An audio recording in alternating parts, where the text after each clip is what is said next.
Good afternoon students. तो देखिए, आज जो हम टॉपिक डिस्कस करने जा रहे हैं वो वाणिज्यवाद की विशेषताएं, ये टॉपिक रहेगा। जैसे हमने पिछले लेक्चर्स में वाणिज्यवाद क्या है और वाणिज्यवाद के उदय के कारणों को जानने का प्रयास किया था। आज हम ये जानेंगे कि वाणिज्यवादी विचारधारा की क्या क्या विशेषताएं हैं, what are the features of mercantilism. ठीक है, तो देखिए, मैंने आपको बताया था कि वाणिज्यवादी विचारधारा जो है वो उसका यूरोपीय देशों में लगभग 300 साल तक बोलबाला रहा। मतलब 16वीं सदी से लेकर और 18वीं सदी तक जो ये विचारधारा थी ये यूरोपीय देशों में पनपती रही। और जो वाणिज्यवादी विचारक थे वो वास्तव में देवर इकोनॉमिस्ट, वो अर्थशास्त्री थे। उनका उद्देश्य उस समय आर्थिक प्रणाली का विश्लेषण करना नहीं था, बल्कि अपने देश को अधिक से अधिक शक्तिशाली बनाने के लिए सुझाव प्रस्तुत करना था। तो क्या क्या सुझाव दिए उन्होंने, क्या क्या बातें की, ये जो है वाणिज्य विचारधारा की विशेषताएं कहला सकती है। तो पहली विशेषता है राज्य द्वारा आर्थिक नियमन या नियम, economic regulations by the state. वाणिज्यवादी विचारधारा कहती है कि सरकार को या राज्य को राष्ट्रीय अर्थव्यवस्था के हित में आर्थिक नियम बनाने चाहिए। इस बात पर आप ध्यान दें। वाणिज्यवादी कहते हैं कि जो सरकार होती है किसी भी देश की, उसको अपनी अर्थव्यवस्था के हित में आर्थिक नियमों का जो है संचालन करना चाहिए, आर्थिक नियम बनाने चाहिए। और वाणिज्यवादी ये उनका ये मानना था कि मनुष्य मुख्यतः स्वार्थी होता है और हमेशा वो निजी लाभ को प्राप्त करने में प्रयासरत रहता है। Man is always selfish by nature. वो चाहेगा, एक बड़ी नेचुरल सी बात है कि हर कोई प्रॉफिट कमाना चाहेगा।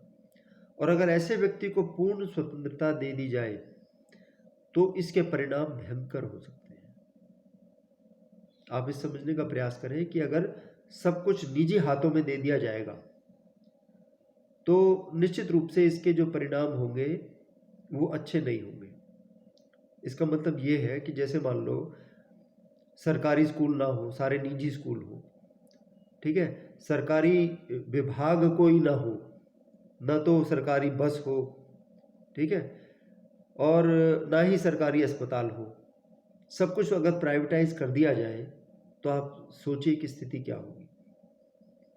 अब निजी अस्पताल में आप जाएं और एक सरकारी अस्पताल में जाएं,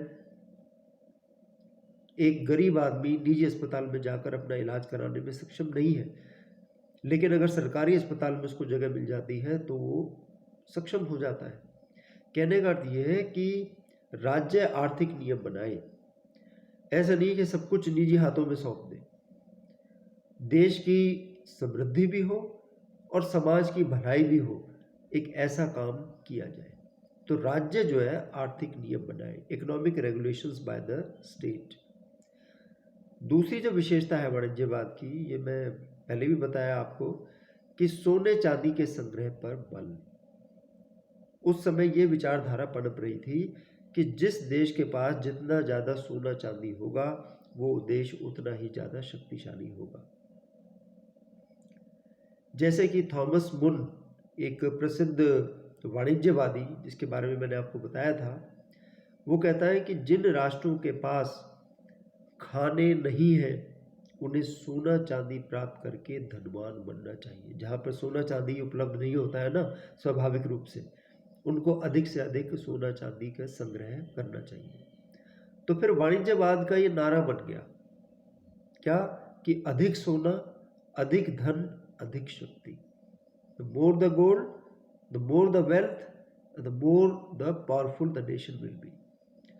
इसलिए यही कारण था कि ब्रिटेन, फ्रांस, स्पेन, पुर्तगाल और बहुत से यूरोपीय देशों ने सोने और चांदी के संग्रह पर अधिक से अधिक बल दिया।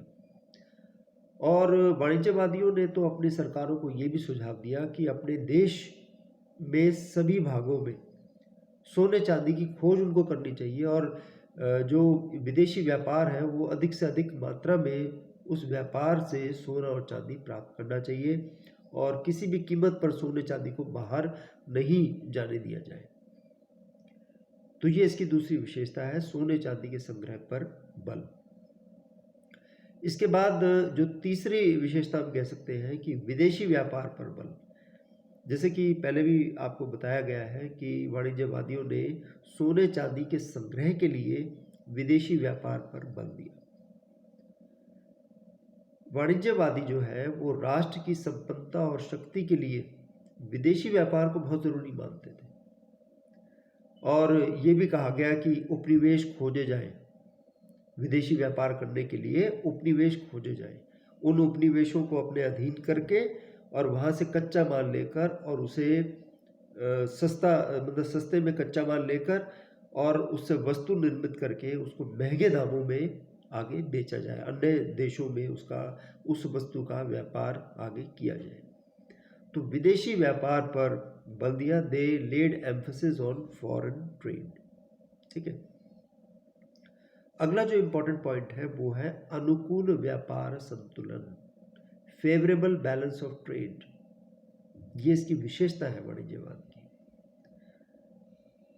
व्यापार संतुलन का मतलब है बैलेंस ऑफ ट्रेड। अगर किसी देश में निर्यात ज़्यादा हो रहा है और आयात कम हो रहा है, तो इसका मतलब है कि उस देश का जो व्यापारिक संतुलन है वो उसके पक्ष में है, यानी उससे प्रॉफिट हो रहा है। जब आप इंपोर्ट ज़्यादा करोगे यानी आयात ज़्यादा करोगे, निर्यात कम करोगे, आयात ज़्यादा करोगे, तो मतलब आप पैसा खर्च कर रहे हो वो वस्तु खरीदने के लिए, पैसा बाहर जा रहा है आपके देश से। ठीक है। निर्यात कम करोगे यानी एक्सपोर्ट कम करोगे तो प्रॉफिट कम होगा, तो बैलेंस ऑफ ट्रेड जो है वो आपके पक्ष में नहीं होगा। तो ये वाणिज्यवादियों ने ये कहा कि अगर विदेश से कोई वस्तु मंगानी है तो वो बिल्कुल मजबूरी में मंगाई जाए। आज की तरह नहीं है ग्लोबलाइजेशन, देखो आप कहीं से कोई भी चीज़ आ जाती है, कोई मसला ही नहीं इस बात का। वो कहते हैं कि अगर निर्यात ज़्यादा होगा, आयात कम होगा, तो सोने चांदी का संग्रह तभी हो पाएगा। तो राज्य सरकार को आर्थिक नियम इस प्रकार से बनाने चाहिए कि जो व्यापारिक संतुलन है वो उस देश के पक्ष में हो। टॉमस मुन जो अंग्रेज वाणिज्यवादी था, उसने भी विदेशी व्यापार में अनुकूल व्यापार संतुलन को तवज्जो दी। ठीक है। अगली जो बात है, बहुत इंपॉर्टेंट जो एस्पेक्ट है, वो है उपनिवेश की स्थापना। ये वाणिज्यवाद की एक महत्वपूर्ण विशेषता थी कि डेवलपमेंट ऑफ कॉलोनीज और establishment of colonies in different countries. जो पिछड़े देश हैं, जो शक्तिशाली नहीं है, वाणिज्यवादी कहते थे कि इन देशों पर कब्जा कर लेना चाहिए, इसलिए यहाँ से प्राकृतिक संसाधन प्राप्त कर लेने के लिए नेचुरल रिसोर्सेज वहाँ से प्राप्त करके और अपना माल निर्मित करके अन्य देशों में उसको महंगी कीमत पर बेचा जाए। ठीक है। जिस देश में उपनिवेश स्थापित करते हैं उस देश से कोई चीज़ प्राप्त करनी है तो वो कम से कम कीमत पर प्राप्त की जाए। जब राजनीतिक रूप से अधिकार हो जाएगा, जब उस पर कब्जा हो जाएगा, तो मुफ्त में भी प्राप्त की जा सकती थी ऐसी चीज़ें, और फिर उनका विदेशों में, अन्य देशों में व्यापार किया जाए, और फिर उपनिवेश की अर्थव्यवस्था को अपने अनुसार जो है नियत किया जाए कि अगर मान लो उपनिवेश में कोई वस्तु बन रही है, ठीक है, और उसका खूब व्यापार हो रहा है, उपनिवेश के जो लोग हैं वो उसका खूब व्यापार करते हैं, तो वो वस्तु अपने कब्जे में कर ली जाए और वहाँ पर वो वस्तु लाई जाए जो कि जो शक्तिशाली देश जो उपनिवेश बना रहा है उनके देश में बनती है।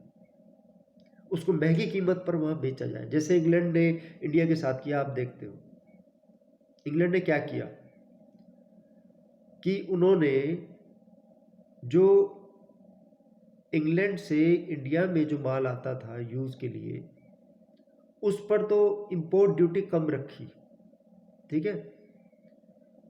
उससे क्या हो गया कि वो माल कंपैरेटिवली सस्ता हो गया, लोगों की पहुंच में हो गया, वो लोगों ने खरीदा और ज़्यादा से ज़्यादा जहाजरानी का विकास किया, जिससे क्या है कि माल जो है, कच्चा माल उपनिवेश से मातृ देश में जा सके और मातृ देश से निर्मित माल उपनिवेशों में आ सके। उपनिवेशों को मंडियों के रूप में उन्होंने परिवर्तित कर दिया। सस्ते दामों पर कच्चा माल खरीदकर महंगे दामों पर उसको इन व्यापारिक मंडियों में बेचा जाता था। तो उपनिवेश की स्थापना की जाए।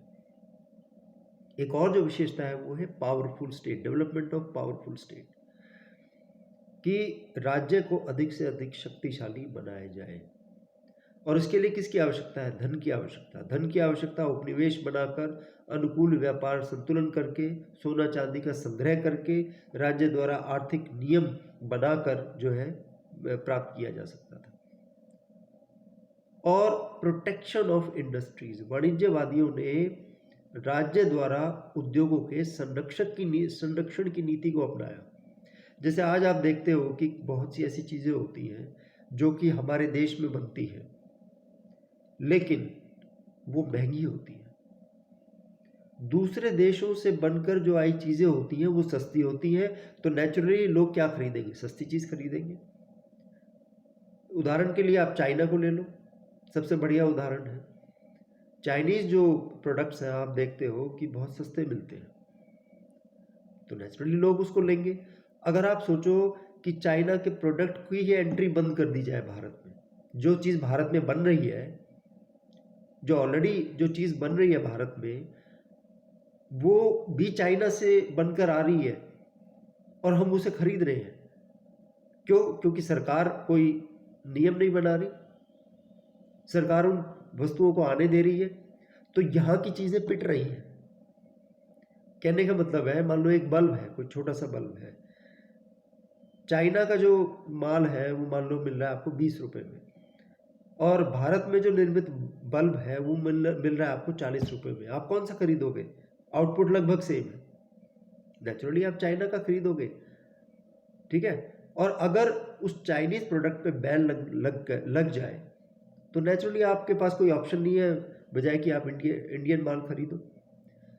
तो प्रतिस्पर्धा जो है नहीं होनी चाहिए। प्रतिस्पर्धा कब नहीं होगी? जब हम विदेशी माल की एंट्री नहीं करने देंगे। तो इस प्रकार से ऐसे नियम बनाए जाए कि विदेशी माल की उस देश में एंट्री ही ना हो, जिससे वो कोई कंपटीशन ही ना फेस कर पाए। तो ये जो है वाणिज्यवादी विचारधारा की विशेषता है या वाणिज्यवाद की विशेषता है। इसका लास्ट लेक्चर फिर कल होगा। Thank you.